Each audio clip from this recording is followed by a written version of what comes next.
പണ്ട് ഇംഗ്ലീഷുകാർ ഇന്ത്യ വാണിരുന്ന കാലത്ത് വളരെ ശ്രദ്ധാപൂർവം പരിപാലിക്കപ്പെട്ടിരുന്ന ഒരു വന്യമൃഗ സംരക്ഷണ കേന്ദ്രമായിരുന്നു ചമല വാലി. ഇതിന് തെക്കുഭാഗത്തായി പ്രശസ്തമായ ചന്ദ്രഗിരി എന്ന പട്ടണമാണ്. കിഴക്കും പടിഞ്ഞാറും അതിനിബിഡമായ വനപ്രദേശവും കാണാം. കിഴക്ക് ഭാഗത്ത് കാണുന്നത് തിരുപ്പതി കാടുകളാണെങ്കിൽ പടിഞ്ഞാറുള്ളത് ബക്രാപേട്ട കാടുകളാണ്. ചന്ദ്രഗിരിക്ക് അരികിലൂടെ ഒരു റെയിൽപാത കടന്നു പോകുന്നത് കാണാം. അതാകട്ടെ തിരുപ്പതി വഴി രേണിഗുണ്ടയിലെത്തുന്നു. ചന്ദ്രഗിരിയിലെ റെയിൽവേ സ്റ്റേഷനിൽ നിന്നും 3-3.5 മൈൽ പോയാൽ രംഗൻപേട്ട എന്ന ഗ്രാമമായി. അങ്ങോട്ട് അക്കാലത്ത് ഇടുങ്ങിയ ഒരു കാളവണ്ടി പാത മാത്രമേ ഉള്ളൂ. രംഗൻപേട്ട വഴി 1.5 മൈൽ അപ്പുറത്ത് നാഗ്പിള്ള ഗ്രാമം വരെ നീളുന്നതാണ് ആ ചെമ്മൺ നിരത്ത്. അവിടെ നിന്നും അല്പം കൂടി ഇടുങ്ങുന്ന ആ വഴിച്ചാൽ ചമലാവാലി വനപ്രദേശത്തു കൂടി 7 മൈൽ അകലെയുള്ള പുലിബനു എന്ന കാട്ടിലെത്തുന്നു. തെലുങ്കിൽ പുലിബനു എന്നാൽ കടുവാക്കൂട് എന്നാണ് അർത്ഥം. ഇതിൽ നിന്നും ചമലാവാലിയുടെ രാജകീയ പ്രഭാവം ഏകദേശം പിടികിട്ടി കാണുമല്ലോ. പുലിബനുവിൽ വനംവകുപ്പ് നിർമ്മിച്ച ഒരു ക്യാമ്പ് ഷെഡും അതിനടുത്ത് സദാ ശുദ്ധജലം ലഭിക്കുന്ന ഒരു കിണറും കാണാം. വന്യമൃഗങ്ങൾ സ്വൈര്യവിഹാരം നടത്തുന്ന പ്രദേശമാകയാൽ നായാട്ടിൽ തൽപരരായ ആളുകൾക്ക് ഇവിടം ഏറെ പ്രിയങ്കരമാണ്. ചന്ദ്രഗിരി രാജാക്കന്മാർ പണ്ടെങ്ങോ തുടങ്ങിവെച്ചതും പിന്നീട് ടിപ്പു സുൽത്താൻ ഏറ്റെടുത്ത് പൂർത്തിയാക്കാൻ ശ്രമിച്ചതുമായ ഒരണക്കെട്ടും ഇവിടെ കാണാം. ഈ തടാക തീരത്ത് വനം വകുപ്പിന്റെ വക ഒരു ബംഗ്ലാവും സ്ഥിതി ചെയ്യുന്നു. തടാകത്തിന് സമീപം വിശാലമായ കൃഷിയിടങ്ങളാണ്. ചമല വാലിയുടെ വടക്കു കിഴക്കു ഭാഗത്തു കൂടി കല്യാണി നദി കല്യാണി രാഗം മീട്ടി ഒഴുകുന്നത് കാണാം. ഈ നദി ആ പ്രദേശത്തിന്റെ മൊത്തം രക്തധമനി തന്നെയാണ്.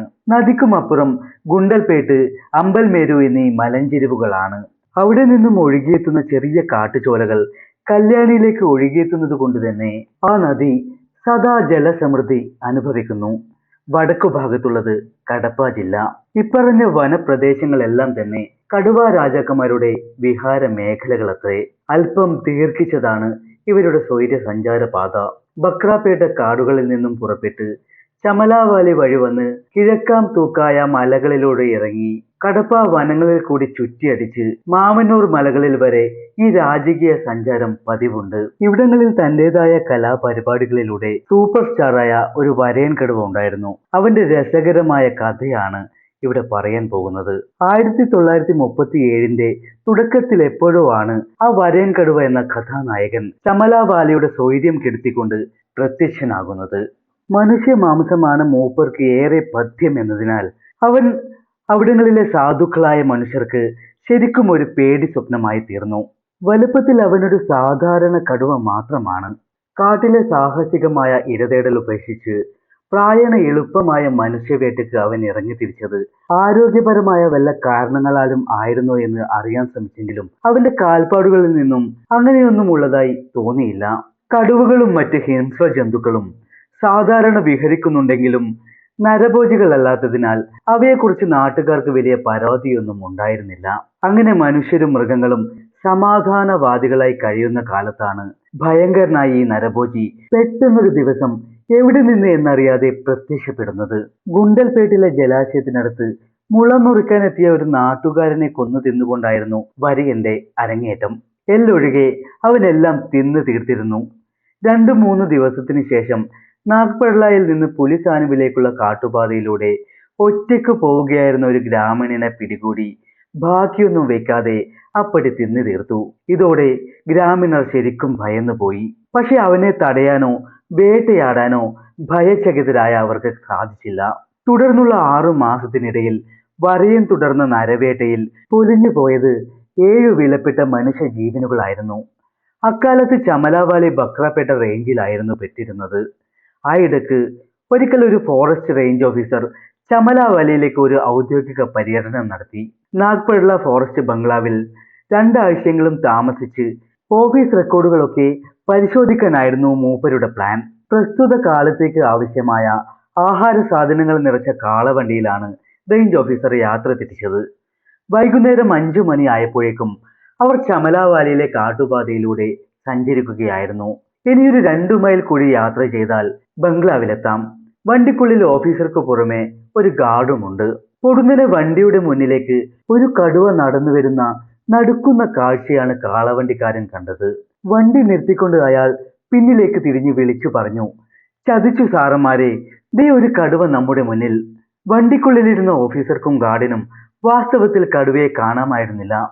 എങ്കിലും വണ്ടിക്കാരന്റെ മുഖത്തും ശബ്ദത്തിലും തെളിഞ്ഞ ഭയം അവരെ ശരിക്കും കീഴ്പ്പെടുത്തി കളഞ്ഞു. അവർ ഇരുവരും വണ്ടിക്കാരനും ഉറക്കെ കരയുകയും ബഹളം കൂട്ടുകയും സഹായം അഭ്യർത്ഥിക്കുകയും ഒക്കെ ചെയ്തു. മൂവരുടെയും കൂടിയുള്ള ബഹളം കേട്ടതുകൊണ്ടോ എന്തോ കടുവ ഒരു വശത്തേക്ക് ഒഴിഞ്ഞു മാറിപ്പോയി. വണ്ടിക്കാരൻ വണ്ടി മുന്നോട്ടെടുത്തു. പിന്നിലിരുന്നിരുന്ന ഗാർഡ് തങ്ങളെ നോക്കിക്കൊണ്ട് നടന്നു പോകുന്ന കടുവയെ ഒരു നിമിഷം നോക്കിയിരുന്നിട്ട് പെട്ടെന്നൊരു ആന മണ്ടതരം കാട്ടി. അയാൾ വണ്ടിയിൽ നിന്നും പുറത്തിറങ്ങി ഉറക്കെ ബഹളം വെച്ചു. അത് കേട്ട് കടുവ ഓടിപ്പോകുമെന്നോ മറ്റോ ആയിരിക്കാം അയാൾ കരുതിയത്. എന്നാൽ സംഭവിച്ചത് മറ്റൊന്നാണ്.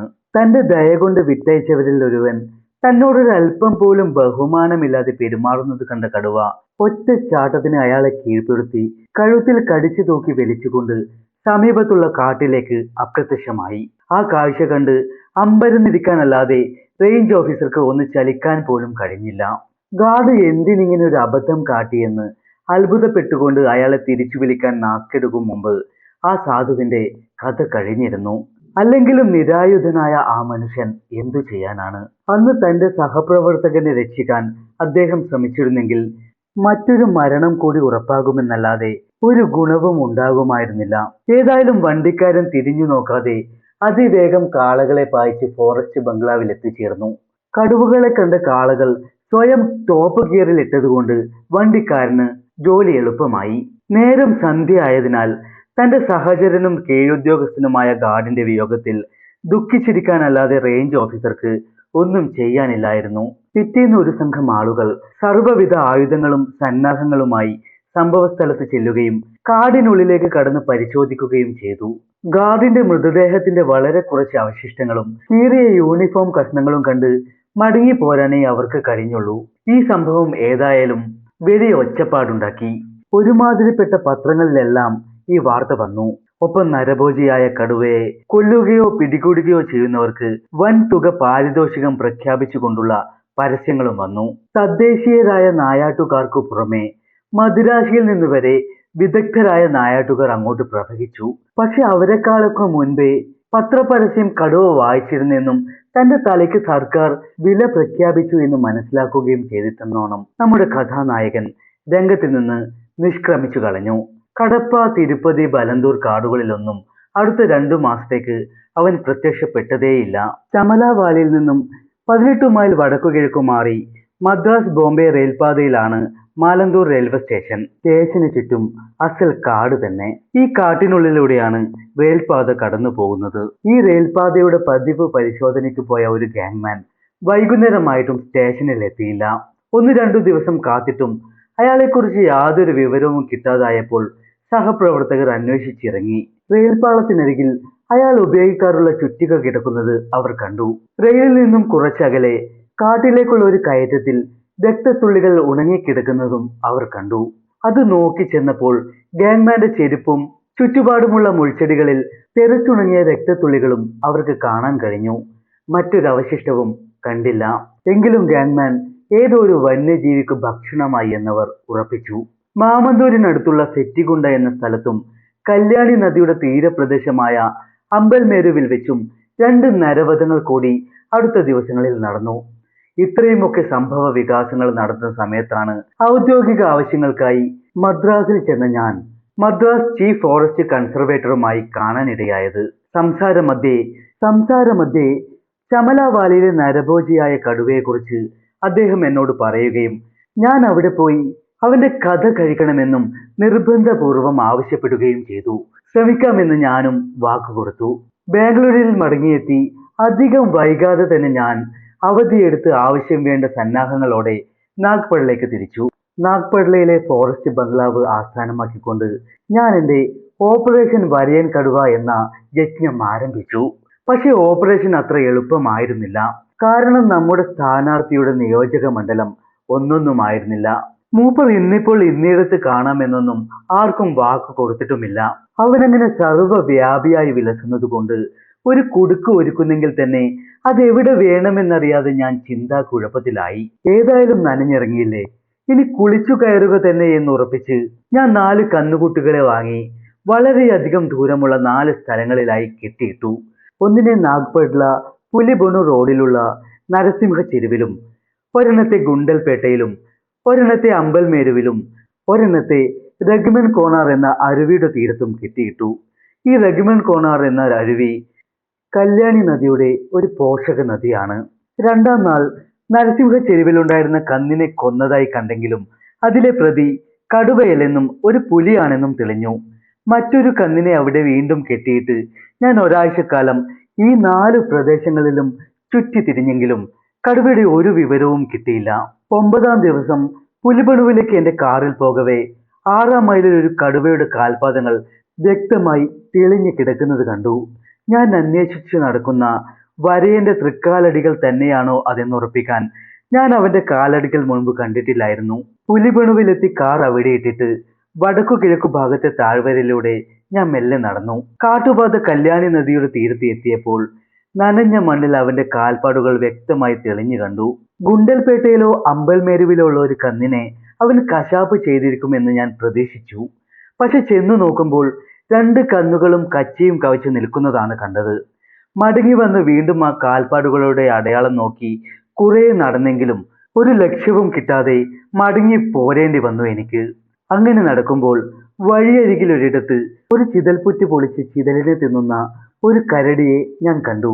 കുറച്ചകലെ നിന്ന് കൗതുകകരമായ ആ കാഴ്ച ഞാൻ കുറെ നേരം നോക്കി നിന്നു. എനിക്ക് കരടിയോട് പ്രത്യേക ഒരു മമതയുണ്ട്. അതുകൊണ്ട് അവനെ ഉപദ്രവിക്കാനൊന്നും എനിക്ക് ഉദ്ദേശമില്ല. എങ്കിലും അവന്റെ ശ്രദ്ധ തിരിക്കാൻ ഞാനൊന്ന് ചുമച്ചു. പെട്ടെന്ന് തീറ്റ നിർത്തി അവൻ പിൻകാലിൽ ഉയർന്നു നിന്ന് എന്നെ സൂക്ഷിച്ചു നോക്കി. എവിടുന്ന് വന്നട ഈ രസം കൊല്ലി എന്ന് ചോദിക്കും പോലെ ഒന്ന് മുരണ്ടിട്ട് അവൻ തിരിഞ്ഞ് കാട്ടിലേക്ക് ഓടിമറഞ്ഞു. അടുത്ത ദിവസം ആമ്പൽമേരുവിലെ കന്നിനെ കയർ പൊട്ടിച്ച് കടുവ വലിച്ചേച്ചു കൊണ്ടുപോയതായി കണ്ടപ്പോൾ എനിക്ക് ഉത്സാഹം തോന്നി. ആ പാടുകൾ നോക്കി കുറെ ദൂരം ചെന്നപ്പോൾ ഒരു കാക്ക മരക്കൊമ്പിലിരുന്ന് താഴെയുള്ള എന്തോ വളരെ ശ്രദ്ധയോടെ നോക്കുന്നത് ഞാൻ കണ്ടു. അതിനർത്ഥം താഴെ എന്തോ തിന്നാനുള്ള വസ്തു ഉണ്ടെന്നാണ്. കടുവ കന്നിനെ അവിടെയിട്ട് കടിച്ചു കീറി തിന്നുന്നതും നോക്കി കൊതിവെള്ളം ഇറക്കുകയാണ് കാക്കയെന്ന് ഞാൻ ഊഹിച്ചു. പക്ഷെ നിബിഡമായ കാടായതുകൊണ്ട് എനിക്ക് ഒന്നും കാണാൻ കഴിഞ്ഞില്ല. അങ്ങോട്ടും ഇങ്ങോട്ടുമൊക്കെ മാറി നിന്ന് നോക്കിയിട്ടും ഒന്നും കാണാൻ സാധിച്ചില്ല. കാക്കയിരിക്കുന്ന മരത്തിന്റെ ചുവട്ടിൽ ഒരു താഴ്ചയുണ്ട്. അവിടെ പുല്ലും ചെടികളും വളർന്നു നിൽക്കുന്നു. ആ താഴ്ചയിൽ എവിടെയോ ആണ് കടുവയെന്ന് ഞാൻ ഊഹിച്ചു. ഏതായാലും ഇനി നേരെ ചെല്ലുന്നത് അത്ര പന്തിയാവില്ല. ഞാനൊരു 100 അടി പിന്നോക്കം നടന്ന് അല്പം വഴിമാറി ചുറ്റിക്കറങ്ങി മുന്നിൽ കണ്ട നീർച്ചാലിലൂടെ കുറച്ച് മുന്നോട്ട് നടന്ന് എതിർക്കരയിലെത്തി. അവിടെ കണ്ട മരത്തിൽ കയറി നോക്കിയിട്ടും ഇലച്ചില്ലകൾ കാരണം ഒന്നും വ്യക്തമായില്ല. കടുവയല്ല കാക്കയെ പോലും ഇപ്പോൾ കാണാൻ പറ്റുന്നില്ല. ആകെ ഒരു ഗുണമുള്ളത് അത്രയും ഉയരത്തിലായതുകൊണ്ട് കടുവ പുറത്തു വന്നാൽ പെട്ടെന്ന് കാണാം എന്നതാണ്. കന്നിനെ മതിയാവോളം തിന്നുകഴിഞ്ഞാൽ വെള്ളം കുടിക്കാൻ അവൻ നീർച്ചോലയിലേക്ക് വരും. അപ്പോൾ അവന്റെ കഥ കഴിക്കാം. അധികം വൈകാതെ എന്റെ പ്രതീക്ഷക്കൊത്ത് കാര്യങ്ങൾ നീങ്ങാൻ തുടങ്ങി. ഒരു ലങ്കൂർ കുരങ്ങനും അവന്റെ പെണ്ണും കൂടി ഭയന്ന മട്ടിൽ ശബ്ദമുണ്ടാക്കാൻ തുടങ്ങി. കടുവയെ കണ്ട് തന്റെ വർഗക്കാർക്ക് അപകട സന്ദേശം കൊടുക്കുകയാവും അവർ. കടുവ, പുലി എന്നീ മൃഗങ്ങൾക്ക് ഇഷ്ടപ്പെട്ട വിഭവമാണ് കുരങ്ങിന്റെ ഇറച്ചി. അത് അറിയാവുന്നത് കൊണ്ട് തന്നെ വാനരവർഗം ഇവരെ സദാ ശ്രദ്ധിച്ചു കൊണ്ടിരിക്കും. സാധാരണയായി അവർ ഒരു കുരങ്ങിനെ നിരീക്ഷിക്കാനായി നിയോഗിക്കുകയാണ് പതിവ്. അവനാണെങ്കിലോ ഭക്ഷണം പോലും ഉപേക്ഷിച്ച് വംശരക്ഷ തന്റെ ചുമതലയിലാണെന്ന ബോധത്തോടെ സദാ നാലുപാടും കണ്ണുപായിച്ച് ബദ്ധശ്രദ്ധനായിരിക്കും. നേരിയ അപകട സൂചന കണ്ടാൽ ഉടൻ കൂട്ടത്തിന് അറിവ് കൊടുക്കും. അത് കേൾക്കേണ്ട താമസം കുഞ്ഞുങ്ങളെയെല്ലാം വഹിച്ചുകൊണ്ട് അമ്മമാരും മറ്റുള്ള വാനരങ്ങളുമെല്ലാം വൃക്ഷങ്ങളുടെ ഉയരത്തിലുള്ള ശിഖരങ്ങളിലേക്ക് ഓടിക്കയറും. എന്നാൽ ഇതറിയാവുന്ന കടുവയോ പുലിയോ നിരാശരായി മടങ്ങുകയല്ല പതിവ്. അവർ കുരങ്ങന്മാരിരിക്കുന്ന വൃക്ഷച്ചുവട്ടിൽ ചെന്ന് ഏറ്റവും താഴെയുള്ള കവട്ടയിലേക്ക് ചാടിക്കയറും. അവിടെ നിന്ന് വീണ്ടും മുകളിലേക്ക് കയറാൻ പോവുകയാണെന്ന നാട്യത്തോടെ മുരളുകയും കൈ വീശി അടിക്കുകയും ഒക്കെ ചെയ്യും. മുകളിലത്തെ ചില്ലകളിൽ സുരക്ഷിതരാണ് തങ്ങളെന്ന ബോധം കുരങ്ങുകൾക്കുണ്ടെങ്കിലും കടുവയുടെ ഈ പരാക്രമം കാണുമ്പോൾ ഇവൻ ഇങ്ങ് മുകളിൽ വരെ കയറി വരുമോ എന്ന് ആ സാധുക്കൾ ഭയപ്പെടും. എങ്കിൽ അടുത്ത മരത്തിലേക്ക് ചാടി രക്ഷപ്പെടാമെന്ന് കരുതി എടുത്തു ചാടും. ആ ഭീതിയും തിരക്കും മൂലം ചാട്ടത്തിൽ പിഴച്ച് 1-2 എണ്ണമെങ്കിലും താഴെ വീഴും. അവറ്റയെ കടുവ പിടിച്ചു തിന്നുകയും ചെയ്യും. ഇതുമൊരു മൃഗതന്ത്രം എന്നേ പറയേണ്ടൂ. ഞാൻ വേഗം താഴെ ഇറങ്ങി കുരങ്ങുകൾ ഇരിക്കുന്ന മരത്തിനടുത്തേക്ക് നടന്നു. റൈഫിൾ നീട്ടിപ്പിടിച്ച് വളരെ ശ്രദ്ധയോടെയാണ് ഞാൻ നടന്നത്. വയർ നിറയെ കന്നിനെ തിന്നതുകൊണ്ട് കടുവ ഇപ്പോൾ കുരങ്ങന്മാരെ ഗൗനിക്കുകയില്ലെന്നും നേരെ ചോലയിലേക്ക് വെള്ളം കുടിക്കാൻ നീങ്ങുകയാവുമെന്നും ഞാൻ ഊഹിച്ചു. ഞാൻ കൂടുതൽ മുന്നോട്ട് ചെന്നപ്പോൾ ലങ്കൂർ കുരങ്ങൻ എന്നെ കണ്ടു. അവൻ ഭയത്തോടെ എന്നെയും മറുഭാഗത്തേക്കും മാറി മാറി നോക്കുന്നുണ്ട്. എന്റെ മുന്നിൽ ഒരു 300 വാര അകലെയെങ്കിലും കടുവയുണ്ടെന്ന് ഞാൻ ഉറപ്പിച്ചു. ഞാൻ ആ ലക്ഷ്യം വെച്ച് പുല്ലിനിടയിലൂടെ അതിവേഗം മുന്നോട്ട് നീങ്ങി. കുരങ്ങ് ഞാൻ അവന്റെ കൂട്ടരെ ആക്രമിക്കാൻ വരികയാണെന്ന് കരുതിയിട്ടാവാം എന്നെ നോക്കി കലപില ചിലയ്ക്കുവാനും പല്ലിളിക്കുവാനും മരച്ചില്ല പിടിച്ചു കുലുക്കുവാനും മറ്റും തുടങ്ങി. അത് ശ്രദ്ധിക്കാതെ ഞാൻ മുന്നോട്ടു നീങ്ങി. എന്റെ മുന്നിൽ കഷ്ടി ഒരു 30 വാരയകലെ കുറ്റിക്കാട്ടിൽ ഒരു ചലനം ഞാൻ ശ്രദ്ധിച്ചു. ശരിക്ക് കാണാനായി ഞാൻ എത്തി വെളിഞ്ഞു നോക്കിയതും എന്നെ കണ്ട കടുവ ഒറ്റ കുതിപ്പിന് തിരിഞ്ഞോടുകയും ചെയ്തു. അവൻ എന്നെ കണ്ടു കഴിഞ്ഞ സ്ഥിതിക്ക് ഇനി പിന്തുടരുന്നതിൽ അർത്ഥമില്ലെന്ന് മനസ്സിലാക്കിയ ഞാൻ ശ്രദ്ധാപൂർവം അവന്റെ ഇര കിടക്കുന്നിടത്തേക്ക് തന്നെ നടന്നു. പിന്നിൽ നിന്നുള്ള ആക്രമണവും പ്രതീക്ഷിച്ചുകൊണ്ടാണ് ഞാൻ നടന്നത്. കുറെ ഭാഗം തിന്നു തീർത്ത് ബാക്കിയായ കന്നുകുട്ടി അവിടെ തന്നെ കിടക്കുന്നത് ഞാൻ കണ്ടു. ഞാൻ ശരിക്കും ചിന്താക്കുഴപ്പത്തിലായി. ഇര ഇത്രയും ബാക്കി കിടക്കുന്നതിനാൽ കടുവ വീണ്ടും അത് തിന്നാൻ വരാനാണ് സാധ്യത. അങ്ങനെയെങ്കിൽ ഞാൻ അവനെ കാത്തിരിക്കുകയാണ് വേണ്ടത്. പക്ഷെ ഇരുട്ടിയാൽ ഞാൻ കുഴയും. രാത്രി ഭക്ഷണത്തിനൊന്നും കരുതിയിട്ടില്ല. അതിനേക്കാൾ പ്രധാനം ടോർച്ചാണ്. അതും ഞാൻ എടുത്തിട്ടില്ല. നിലാവെളിച്ചമില്ലാത്ത രാത്രിയിൽ ഈ കാട്ടിൽ ഒരു മരക്കൊമ്പിൽ കുത്തിപ്പിടിച്ചിരിക്കുക എന്നതും വലിയ വിഷമമാണ്. പുലിബണു വരെ പോയി വേണ്ട സജ്ജീകരണങ്ങളുമായി മടങ്ങി വരാമെന്ന് വെച്ചാൽ ഞാൻ എന്നെ തന്നെ കടുവയുടെ ദയക്ക് സമർപ്പിക്കുക എന്നതാവും ഫലം. രാത്രി നല്ല തണുപ്പുണ്ടാകും. പുതയ്ക്കാൻ ഒരു കമ്പിളി പോലും കരുതിയിട്ടില്ല. എന്നാലും വേണ്ടില്ല, ഈ രാത്രി പാഴാക്കാനാവില്ല. അവനെ വീണ്ടും കണ്ടുമുട്ടാനുള്ള സുവർണാവസരത്തിന്റെ മുന്നിൽ എന്റെ ബുദ്ധിമുട്ടുകളൊക്കെ സ്വീകാര്യമായി തോന്നി എനിക്ക്. ഈ രാത്രി ഞാൻ വരേനു സമർപ്പിക്കുന്നു. അവിടെ കണ്ട വലിയൊരു മാവിൽ സൗകര്യമായി ചാരിയിരിക്കാവുന്ന ഒരു ശിഖരമുണ്ടായിരുന്നു. ഞാൻ അതിൽ വലിഞ്ഞു കയറി സുഖമായി ചാരിയിരുന്നു. തൊട്ടടുത്തുള്ള ശിഖരത്തിൽ റൈഫിളും ചാരി വെച്ചു. ആ ഇരിപ്പിൽ എനിക്ക് കണ്ണിന്റെ അവശിഷ്ടങ്ങൾ കിടക്കുന്ന ഭാഗമെല്ലാം വ്യക്തമായി കാണാം. ഞാൻ ചാരിയിരിക്കുന്ന ഭാഗം തറയിൽ നിന്ന് 15 അടിയിലധികം ഉയരത്തിലായതിനാൽ കടുവ അവിടെ വരെ ചാടി പിടിക്കുകയില്ലെന്ന് ഉറപ്പാണ്. സന്ധ്യയായി വരികയാണ്. ഏകദേശം 7 മണി ആകാറായിട്ടുണ്ട്. അപ്പോൾ എന്റെ വലതു ഭാഗത്തു നിന്നായി ഒരു മ്ലാവിന്റെ നിലവിളി ഞാൻ കേട്ടു. പൊടുന്നനെ ഒരു കടുവ ആ ഭാഗത്ത് പ്രത്യക്ഷപ്പെടുകയും ചെയ്തു. എന്നാൽ മ്ലാവിനെ കണ്ടില്ല. അതോടി രക്ഷപ്പെടുന്നതോ അല്ലെങ്കിൽ കടുവയുടെ അടിയേറ്റ് പിടയുന്നതോ കാണേണ്ടതാണ്. പെട്ടെന്ന് എനിക്കൊരു കാര്യം ബോധ്യമായി. അവിടെ ഒരു മ്ലാവ് ഉണ്ടായിരുന്നില്ല. കടുവ തന്നെയാണ് മ്ലാവിന്റെ ശബ്ദത്തിൽ കരഞ്ഞത്. അതിന്റെ ഇണയെ ആകർഷിച്ചു വരുത്താനുള്ള സൂത്രമാണത്. ഈ കടുവയും അത് തന്നെയാണ് ചെയ്തത്. കടുവ കന്നുകുട്ടിയുടെ അവശേഷിച്ച മാംസം തിന്നാനായി അതിനടുത്തേക്ക് നടന്നപ്പോൾ എന്റെ മുന്നിലുള്ള വൃക്ഷശിഖരങ്ങൾ എന്റെ ദൃശ്യം അവനിൽ നിന്നും മറച്ചിരുന്നു.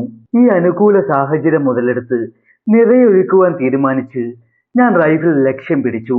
ആ കൃത്യസമയത്ത് കടുവ ഇരയെ കടിച്ചുയർത്തുകയും ഞാൻ നിറയൊഴിക്കുകയും ചെയ്തു. ഇടതു തോളിലാണ് വെടിയുണ്ട തറച്ചു കയറിയത്.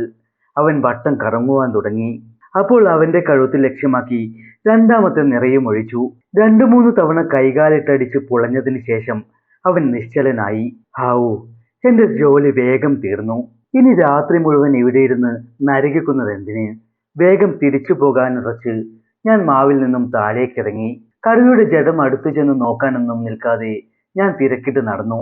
കല്യാണിപ്പുഴയുടെ തീരത്തുകൂടി 6 മൈൽ നടന്നാൽ എനിക്ക് പുലിബണുവിലെത്താം. എന്നാൽ കാട്ടുപാതയിലൂടെ നടന്നാൽ ഈ ദൂരം 4 മൈലായി കുറയുമെന്ന് എനിക്കറിയാം. പക്ഷെ ഈ രാത്രി ടോർച്ച് പോലും ഇല്ലാതെ ആ വഴിയിലൂടെയുള്ള നടപ്പ് അത്ര പന്തിയായിരിക്കില്ല. എന്തിനേറെ പറയുന്നു, നദിക്കരയുടെ കുരുരുട്ടിൽ ഞാൻ 6 മൈൽ നടന്ന് രാത്രി 11 മണിയോടെ പുലിബണുവിലെ ഫോറസ്റ്റ് ബംഗ്ലാവിലെത്തി. എനിക്കത്ര വിജയാഹ്ലാദമൊന്നും അപ്പോഴും തോന്നിയില്ല. കാരണം എന്റെ മനസ്സിൽ പിന്നെയും കുറെ സംശയങ്ങൾ ബാക്കി നിൽക്കുന്നുണ്ടായിരുന്നു. ഞാൻ കൊന്നത് നരഭോജിയെ തന്നെയാണോ എന്നതായിരുന്നു എന്റെ സംശയം. കന്നിനെ കൊന്നതും എന്നെ കണ്ടിട്ടും പിന്നെയും വന്നതും സാമ്പാർമാനിന്റെ മിമിക്രി ശബ്ദം ചെയ്തതുമെല്ലാം അവൻ അസാധാരണനാണെന്നുള്ളതിനുള്ള തെളിവുകളാണ്. പക്ഷെ അവൻ തന്നെയാണോ ആ നരഭോജി എന്ന കാര്യത്തിൽ എനിക്ക് സംശയമുണ്ട്. പിറ്റേന്ന് ഞാൻ ബാംഗ്ലൂരേക്ക് മടങ്ങി. പോകും വഴിക്ക് ചിറ്റൂർ കളക്ടറെ കണ്ട് വിവരങ്ങളൊക്കെ പറഞ്ഞു. നരഭോജിയാണോ എന്റെ തോക്കിന് ഇരയായത് എന്ന് ഉറപ്പില്ലാത്തതിനാൽ ഇനി ആരെയെങ്കിലും കടുവ ആക്രമിച്ചാൽ ഉടനെ തന്നെ വിവരമറിയിക്കണമെന്നും അദ്ദേഹത്തോട് പറഞ്ഞു ഏൽപ്പിച്ചിരുന്നു. ബാംഗ്ലൂരിലെത്തി കൃത്യം 11 ദിവസം കഴിഞ്ഞപ്പോൾ എനിക്ക് ചമലാവാലിയിൽ നിന്നും ഒരു കമ്പി സന്ദേശം ലഭിച്ചു. പുല്ലരിയാൻ പോയ ഒരു സ്ത്രീയെ കടുവ പിടിച്ചു എന്നതായിരുന്നു ആ സന്ദേശം. അതോടെ എന്റെ മനസ്സിൽ എരിഞ്ഞുകൊണ്ടിരുന്ന സംശയത്തിന്റെ നെരിപ്പാട് ഒന്നാളിക്കത്തി. ഞാൻ കരുതിയതുപോലെ തന്നെ സംഭവിച്ചിരിക്കുന്നു. ഞാനന്ന് കൊന്നത് യഥാർത്ഥ നരഭോജിയല്ലെന്ന് ഉറപ്പായി. പിന്നെ വൈകിച്ചില്ല. അന്ന് ഉച്ചയോടെ ഞാൻ നാഗ്പുഴ ഫോറസ്റ്റ് ബംഗ്ലാവിലെത്തി. പിറ്റേന്ന് രാവിലെ സംഭവസ്ഥലം സന്ദർശിച്ചു. ആ സാധു സ്ത്രീ അരിഞ്ഞെടുത്ത പുല്ല് കെട്ടിവയ്ക്കാൻ ശ്രമിക്കുമ്പോഴാണ് മരണദൂതനായി കടുവ പിന്നിൽ നിന്ന് ചാടി വീണത്. ഒന്നുറക്കെ കരയാൻ പോലും അനുവദിക്കാതെ അവളുടെ കഴുത്തിൽ അവൻ കടിച്ചു കുടയുന്നത് അല്പം അകലെ പുല്ലു ചെത്തിക്കൊണ്ടിരുന്ന കൂട്ടുകാരി കണ്ടു. അവൾ നിലവിളിച്ചുകൊണ്ട് ഓടിവന്ന് ഗ്രാമീണരോട് സംഭവം വിവരിക്കുകയായിരുന്നു. എന്നാൽ അപ്പോൾ തന്നെ തേടിപ്പോകാൻ ധൈര്യമുള്ള ആരും അവിടെ ഉണ്ടായിരുന്നില്ല. ഇന്ന് 3-ാം ദിവസമാണ്. അവിടമെല്ലാം പരിശോധിച്ചപ്പോൾ അവളുടെ സാരി മാത്രമാണ് കണ്ടുകിട്ടിയത്. ശരീരാവശിഷ്ടങ്ങൾ ഒന്നും തന്നെ കാണാൻ കഴിഞ്ഞില്ല. പതിവ് പോലെ പല സ്ഥലങ്ങളിലും കന്നുകുട്ടികളെ കെട്ടിയിട്ട് കാത്തിരുന്നെങ്കിലും കടുവ വന്നില്ല. പുലിപുണുവിലേക്കുള്ള ആ കാട്ടുപാതയിൽ ഒരിടത്ത് കടുവയുടെ കാൽപ്പാടുകൾ ഒരു ദിവസം കണ്ടു. ആ ഭാഗത്ത് കെട്ടിയിരുന്ന കന്നിനെ അവൻ ശ്രദ്ധിക്കുക പോലും ചെയ്തിട്ടില്ല താനും. എങ്കിലും അവൻ വരാതിരിക്കില്ല എന്ന പ്രതീക്ഷയോടെ ഞാൻ 4 രാത്രികൾ തുടർച്ചയായി പുലിപുണുവിൽ പലയിടങ്ങളിലായി ഉറക്കം വിളച്ചിരുന്നത് വെറുതെയായല്ലോ എന്ന് പറഞ്ഞാൽ മതിയല്ലോ. 4-ാം രാത്രിയിലെ അധ്വാനവും വെറുതെയായല്ലോ എന്ന വിഷമത്തോടെ ഞാൻ ബംഗ്ലാവിൽ കിടന്നുറങ്ങുകയായിരുന്നു. രാവിലെ ഏകദേശം 10 മണിയോടെ ആളുകൾ വന്ന് എന്നെ തട്ടി ഉണർത്തി. കഷ്ടി അരമണിക്കൂർ മുൻപ് ഒരിടയനെ കടുവ പിടികൂടിയിരിക്കുന്നു. ഒരു നിമിഷവും പാഴാക്കാതെ ഞാൻ റൈഫിളും എടുത്ത് വന്നവരോടൊപ്പം സംഭവ സ്ഥലത്തേക്ക് കുതിച്ചു. കല്യാണി പുഴയുടെ തീരത്ത് ഞങ്ങൾ എത്തി. ഇവിടെയാണ് ആ ഇടയൻ കന്നുകളെ മേയ്ക്കാൻ രാവിലെ എത്തിയത്. കന്നുകളെ നിയന്ത്രിച്ചു കൊണ്ടു നിൽക്കെ പിന്നിൽ നിന്ന് ചാടി വീഴുകയായിരുന്നു കടുവ. അവന്റെ ഒപ്പമുണ്ടായിരുന്ന സഹോദരൻ കൂട്ടം തെറ്റി ഓടിപ്പോയ കാലികളെ നിയന്ത്രിക്കാൻ അങ്ങോട്ട് പോയതായിരുന്നു. ചേട്ടൻ പ്രാണവേദനയോട് നിലവിളിക്കുന്നത് കേട്ട് തിരിഞ്ഞു നോക്കിയ അവൻ കണ്ടത് അയാളുടെ കഴുത്തിൽ കടിച്ചു വലിച്ചു കൊണ്ടുപോകുന്ന കടുവയെയാണ്. അവൻ ഉടനെ ആർത്ത് കരഞ്ഞുകൊണ്ട് നാഗ്പുഴയിലേക്ക് ഓടുകയായിരുന്നു. അവൻ നേരെ വന്നത് എന്റെ അടുത്തേക്കാണ്. സമയം ഒട്ടും പാഴായിട്ടില്ല. എങ്കിലും കാര്യമായ ഒരടയാളവും അവിടെങ്ങും എനിക്ക് കാണാൻ കഴിഞ്ഞില്ല. എങ്കിലും കടുവ ഏത് ഭാഗത്ത് നിന്നാണ് ചാടി വന്നത് എന്ന് മനസ്സിലാക്കാൻ കഴിഞ്ഞു. അങ്ങനെ നോക്കി നടക്കുമ്പോൾ അടുത്തുള്ള ഈറ്റക്കാട്ടിൽ അയാളുടെ തൊപ്പി കിടക്കുന്നത് കണ്ടു. അവിടെ മുതൽ വലിച്ചിഴച്ച പാടും കണ്ടു. അത് നോക്കി നടന്ന ഞങ്ങൾ പുഴയുടെ വരണ്ട മണൽത്തിട്ടയിലെത്തി. അവിടെ മുതൽ അങ്ങോട്ട് മണൽപ്പരപ്പിൽ രക്തത്തുള്ളികൾ കൂടുതലായി വീണു കിടന്നിരുന്നു. പിന്നെ ഒന്നും കാണാതായി. അതിനർത്ഥം അവൻ ഇരയും തൂക്കി പുഴ നീന്തി മറുകരയിൽ എത്തിയെന്ന് തന്നെയാണ്. ഞങ്ങളും പുഴ കടന്ന് അക്കരെ എത്തി. അവിടെ കണ്ട അടയാളങ്ങൾ പിന്തുടർന്നപ്പോൾ വളർന്നു നിന്നിരുന്ന പുല്ലിന് മുകളിലൂടെ ഇരയെ വലിച്ചിഴച്ചു കൊണ്ടുപോയ പാടുകൾ വ്യക്തമായി കണ്ടു. അതിന്റെ ഒടുവിൽ വലിയൊരു കുന്നിലേക്കുള്ള കയറ്റമായിരുന്നു. ആ കുന്നു കയറി മുകളിലെത്തി നോക്കുമ്പോൾ മറുവശം താഴെയുള്ള ഒരു അരുവിലേക്ക് കുത്തനെ ചെരിഞ്ഞു കിടക്കുന്നതാണ് കണ്ടത്.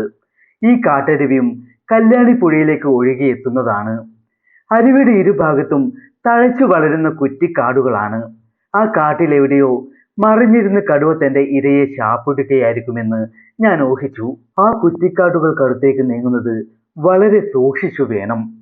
ചെറിയൊരു അനക്കം പോലും അവന്റെ ചെവിയിലെത്തും. നരഭോജികൾ ഇത്തരം സന്ദർഭങ്ങളിൽ വളരെ ഹിംസാത്മകമായി പ്രതികരിക്കുമെന്നുള്ളതും എനിക്കറിയാം. അത് പല വിധത്തിലാകാം. ഇരയെ അവിടെ ഇട്ടിട്ട് എന്റെ നേർക്ക് കുതിച്ചു വന്നേക്കാം. അല്ലെങ്കിൽ ഇരയെ ഉപേക്ഷിച്ച് ഓടിപ്പോകാം. അതുമല്ലെങ്കിൽ ഇരയെയും തൂക്കിയെടുത്തുകൊണ്ട് മറ്റൊരു സങ്കേതത്തിലേക്ക് ഓടിപ്പോകാം. ഇതിലെല്ലാം അപ്പുറത്ത് മറ്റൊരടവും അവൻ പ്രയോഗിക്കാനിടയുണ്ട്. എന്നെ കണ്ട് ഭയന്നു പോകുകയാണെന്ന് നടിച്ച് ഓടി മാറിയിട്ട് മറ്റേതെങ്കിലും രഹസ്യ മാർഗത്തിലൂടെ മടങ്ങി വന്ന് എന്റെ ചലനങ്ങൾ നന്നായി നിരീക്ഷിച്ച ശേഷം വളരെ അപ്രതീക്ഷിതമായ ഭാഗത്ത് നിന്ന് ആകസ്മികമായി ആക്രമിക്കുക. അതാണ് ഏറ്റവും അപകടകരം. കുറച്ചുകൂടി അപകടരഹിതമായ ഒരു മാർഗം സ്വീകരിക്കാൻ ഞാൻ തീരുമാനിച്ചു. വന്ന വഴി പിന്നോട്ട് കുറെ ദൂരം നടന്നിട്ട് പിന്നെ താഴോട്ട് നടന്ന് കുന്നിന്റെ എതിർവശത്തുള്ള മണൽത്തിട്ടയിൽ ഞങ്ങൾ എത്തി. കുറ്റിക്കാടുകളുടെ മറ പിടിച്ച് പെരുവിരലിൽ ഊന്നിയും മുട്ടുകുത്തി ഇഴഞ്ഞും വളരെ ശ്രദ്ധാപൂർവം ഞങ്ങൾ ഓരോ ഇഞ്ചും പിന്നിട്ടു. ഈ മാർഗം സ്വീകരിച്ചതുകൊണ്ട് മറുകരയിൽ മാംസം കടിച്ചു കീറിക്കൊണ്ടിരിക്കുന്ന അവൻ ഞങ്ങളെ കാണുകയില്ലെന്ന് ഞങ്ങൾ വിശ്വസിച്ചു. മറുകരയിലുള്ള കുന്നിൻ ചെരുവിലായിരിക്കും അവൻ ഇപ്പോഴും ഉള്ളതെന്ന കണക്കുകൂട്ടലോടെ ഞാൻ ആ ദിശ ലക്ഷ്യമാക്കി പുഴയിലൂടെ ഇറങ്ങി നടന്നു. കാട്ടുചോലയായതുകൊണ്ട് മുട്ടിനു മുകളിലെ വെള്ളമുള്ളൂ. ചോലയുടെ മധ്യത്തിലൂടെ വെള്ളം അധികം ഇളക്കാതെ ശ്രദ്ധിച്ച് കാൽവിരലുകളിൽ ഊന്നിയാണ് ഞാൻ മുന്നേറിയത്. എന്റെ നിരവധി നായാട്ടു സ്മരണകളിൽ ഇന്നും പച്ച പിടിച്ചു നിൽക്കുന്നതാണ് ഈ നദീമധ്യത്തിലൂടെയുള്ള നടപ്പ്. ഇടവിട്ടിടവിട്ട് ഞാൻ അല്പനേരം നിന്ന് കാതു കൂർപ്പിച്ചു നോക്കും. പക്ഷെ എങ്ങും ഒരനക്കം പോലുമില്ല. ഭീകരമായ ശ്മശാന മൂകതയെന്നൊക്കെ പറയുന്നത് ഇതിനാവണം. എന്റെ കാൽക്കീഴിലെ നദിയിലെ മണൽത്തരികളുടെ കിരുകിരിപ്പല്ലാതെ മറ്റൊരു ശബ്ദവും കേൾക്കാനില്ല. സത്യം പറഞ്ഞാൽ നാം ശബ്ദത്തിനായി ദാഹിച്ചു പോകുന്നത് ഇത്തരം സന്ദർഭങ്ങളിലാണ്. ഒരു കാക്കയോ കുയിലോ വേണ്ട ഒരു ചീവീടെങ്കിലും ഒന്ന് കരഞ്ഞെങ്കിൽ എന്ന് കൊതിച്ചു പോയ നിമിഷങ്ങളാണത്. ഏകദേശം അര ഫർലോങ് ഞാനങ്ങനെ വിരൽ കുത്തി നീങ്ങിയപ്പോൾ പുഴ ഇടത്തോട്ട് തിരിയുകയാണെന്ന് കണ്ടു. അങ്ങോട്ട് തിരിയും മുമ്പ് ഒരു നിമിഷം നിന്ന് ഞാൻ ചുറ്റുപാട്ടും ഒന്ന് ശ്രദ്ധിച്ചു നോക്കി. ദൈവമേ, അതാ അവൻ എന്റെ തൊട്ടു മുന്നിൽ. കഷ്ടി 25 വാരയപ്പുറം തന്റെ ഇരയായ ഇടയനെയും കടിച്ചു നോക്കി എന്നെ തുറിച്ചു നോക്കി അനക്കമില്ലാതെ നിൽക്കുന്നു. ഞാനും എന്റെ പിന്നിൽ നടന്നിരുന്ന ഇടയനും നടുങ്ങിപ്പോയി. ഞങ്ങൾ അവനെ പിന്തുടരുന്നത് ഏതോ 6ാം ഇന്ദ്രിയത്തിലൂടെ അവൻ അറിഞ്ഞിരിക്കണം. അതുകൊണ്ട് തന്നെ ഞങ്ങളിൽ നിന്ന് ഒഴിവായി സുരക്ഷിതമായി ഇരുന്ന് ഇരയെ തിന്നാനാണ് അവൻ ഇവിടം വരെ എത്തിയത്. ഞാനാണെങ്കിലോ അവനെ കാണാനാണ് ഈ ശ്രമങ്ങളൊക്കെ നടത്തിയതെങ്കിലും അവിടെ വെച്ച് അവനെ അത്ര പെട്ടെന്ന് കാണുമെന്ന് വിചാരിച്ചതുമില്ല. ആ അപ്രതീക്ഷിത കണ്ടുമുട്ടലുമായി താതാത്മ്യം പ്രാപിക്കാൻ കഴിഞ്ഞില്ലെങ്കിലും ഞാനും അവനും അരനിമിഷം മാത്രമേ അങ്ങനെ കണ്ണിൽ കണ്ണിൽ നോക്കി നിന്നുള്ളൂ. അടുത്ത നിമിഷം അവൻ ഇരയെ താഴെയിട്ടു. സംഹാര രുദ്രനായി മാറിയ കടുവ പൊടുന്നിനെ പിൻകാലുകളിൽ ഉയർന്ന് ഇരു കൈകളും മുന്നോട്ട് നീട്ടി തല താഴ്ത്തി വാൽ വടി പോലെ ഉയർത്തി എന്റെ നേർക്ക് ചാടാൻ ഒരുങ്ങിയതും ഞാൻ എന്റെ റൈഫിൾ അവന്റെ കണ്ണുകൾക്കു നടുവിലായി ഉന്നം പിടിച്ച് നിറയൊഴിച്ചതും ഒപ്പമായിരുന്നു. ഉന്നം തെറ്റാതെ വെടിയുണ്ട അവന്റെ ശിരസിൽ തറച്ചെങ്കിലും അത്ഭുതകരമായ വേഗത്തിൽ അലറിക്കൊണ്ട് അവൻ എന്റെ നേർക്ക് ചാടി. പക്ഷെ എന്റെ ആയുസിന്റെ ബലം കൊണ്ടോ അവന്റെ ശരീരത്തിന്റെ ബലഹീനത കൊണ്ടോ പകുതി ദൂരത്തിൽ അവൻ വീണുപോയി. പക്ഷെ വീണിടത്ത് നിന്നും പിടഞ്ഞെഴുന്നേറ്റ് അവൻ പിന്നെയും എന്റെ നേർക്ക് കുതിച്ചു. അത് പ്രതീക്ഷിച്ചിരുന്ന ഞാൻ ഒരു വശത്തേക്ക് ചാടി ഒഴിഞ്ഞു മാറി. എന്റെ കാൽച്ചുവട്ടിൽ കിടന്നു പിടയുന്ന അവന്റെ നേർക്ക് ഞാൻ റൈഫിളിൽ ബാക്കിയുണ്ടായിരുന്ന തിര എത്രയും വാശിയോടെ നിറയൊഴിച്ചു. കല്യാണിപ്പുഴ ചുവന്നു കലങ്ങുന്നത് കണ്ടുകൊണ്ട് ഞാനും ഒരു ഭാഗത്തേക്ക് മറിഞ്ഞു വീണുപോയി. ആ സന്ദർഭത്തിൽ നേരിട്ട മാനസിക സംഘർഷം അത്ര കഠിനവും അവർണ്ണനീയവുമായിരുന്നു. എന്റെ ബോധമണ്ഡലം തകിടം മറിയും പോലെ എനിക്ക് തോന്നി. ഏതാനും നിമിഷങ്ങൾക്കകം ഞാൻ ഉന്മേഷം വീണ്ടെടുത്തു. പിന്നീട് കടുവയുടെ ജഡം പരിശോധിച്ചപ്പോൾ ഒരു കാര്യം വ്യക്തമായി. എന്റെ ആദ്യത്തെ വെടിയേറ്റത് യഥാർത്ഥ മർമ്മസ്ഥാനത്തിന് 1 ഇഞ്ച് താഴെയായിരുന്നു. അതുകൊണ്ടാണ് അവൻ അത്രയും ശക്തിയോടെ എന്റെ നേർക്ക് ചാടിയത്. ഏതായാലും ആ 1 ഇഞ്ച് വ്യത്യാസം എന്നെ ഈ ലോകത്ത് നിന്ന് തന്നെ തുടച്ചു മാറ്റാൻ പോന്നതായിരുന്നു. അതുണ്ടാകാതിരുന്നത് ഭാഗ്യം കൊണ്ട് മാത്രം. കഥ ഇഷ്ടപ്പെട്ടെങ്കിൽ ദയവായി ചാനൽ ഒന്ന് സബ്സ്ക്രൈബ് ചെയ്യുക. പുതിയൊരു കഥയുമായി നമുക്ക് വീണ്ടും കാണാം.